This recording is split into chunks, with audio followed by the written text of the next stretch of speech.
नहीं रखा जाएगा, तब तक रोजगार नहीं होगा, तब तक धर्म सुरक्षित नहीं रहेगा, तब तक धर्म बचने वाला नहीं है। ये सरकार आपको रोजगार देने वाली नहीं है, ये सरकार आपको अच्छी चिकित्सा नहीं देने वाली। और प्रधानमंत्री नरेंद्र मोदी से ये कहना चाहता हूँ, अगर आप अच्छी चिकित्सा, अच्छी शिक्षा और अच्छी सुरक्षा और महिलाओं को जो है सुरक्षा और सम्मान नहीं दे सकते, तो इससे अच्छा है आप लोग अपनी कुर्सी छोड़ दीजिए। मोदी जी विकसित भारत की बात करते हैं, किस तरह से विकसित होगा? नौजवानों का विनाश ही जो है उनका विकास है।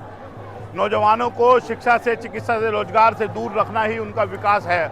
नौजवानों को हिंदू मुसलमान मंदिर मस्जिद के नाम पे फंसाए रखना उनका विकास है, सिर्फ और सिर्फ। उसी की बात करते हैं, उसी को जो है वो मानते और समझते हैं। जो लोग इनके धर्म को जो है ढोने का काम करेगा, धर्म की पालकी ढोएगा, वो इनके उसमें जो है सबसे बड़ा राष्ट्रभक्त, उसका सबसे बड़ा देशभक्त कहलाने का काम करेगा। मगर जो लोग इनके खिलाफ में बोलेंगे, वो लोग कभी तो नक्सलाइट हो जाते हैं, कभी अर्बन नक्सलाइट हो जाते हैं, कभी वो माओवादी हो जाते हैं, कभी वो खालिस्तानी हो जाते हैं, कभी वो आतंकवादी हो जाते हैं। देश के अंदर शिक्षा और टेक्नोलॉजी का बहुत ज़्यादा अभाव है और ये लोग बोलते हैं भी हम विश्व गुरु बनाना चाहते हैं देश को, क्या कहना चाहोगे इसके बारे में? ये मंदिरों के नीचे, मस्जिदों के नीचे मंदिर खोजने से देश को विकसित बनाने का काम करेंगे। ये गाय, बकरा, भैंस को चर्चा करके या उसको दर्शाकर देश को विकसित बनाने का काम करेंगे। ये दलितों का हाथ का छुआ पानी ना पीकर और जानवर का मूत पीकर देश को विकसित बनाने का काम करेंगे। ये लोग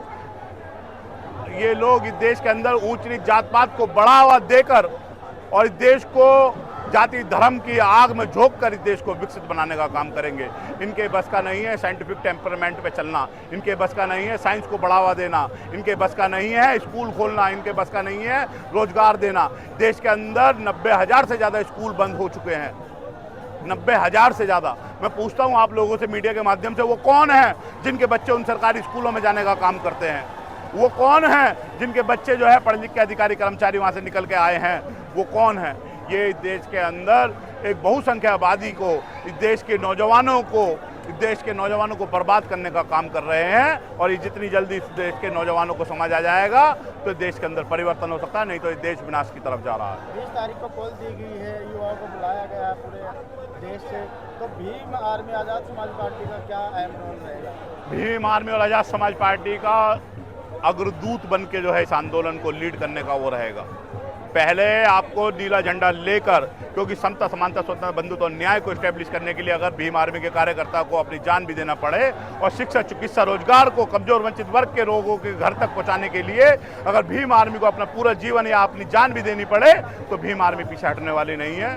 भाई, इस 20 तारीख का आंदोलन देखने दिखाने लायक होगा। बस सरकार अपनी तानाशाही ना दिखाए, सरकार अपनी हिटलरशाही ना दिखाए। अगर सरकार सच में इतनी जो है नौजवानों की हितैषी है, सच में जो है सरकार जो है इस देश को विकसित बनाना चाहती है, तो आए यहाँ पे और डायलॉग करे और बात करने का काम करे। इससे पहले की भी सरकारें रही, वो इससे घर ज़्यादा, इससे यह घोर मनुवादी सरकार है, वो भी मनुवादी थी, मगर उनमें भी इतनी कैपेबिलिटी थी कि वो आके जो है बीच में डायलॉग करने का काम करा करते थे। और ये कहते हैं कि हम 1 इंच भी पीछे नहीं हटने वाले।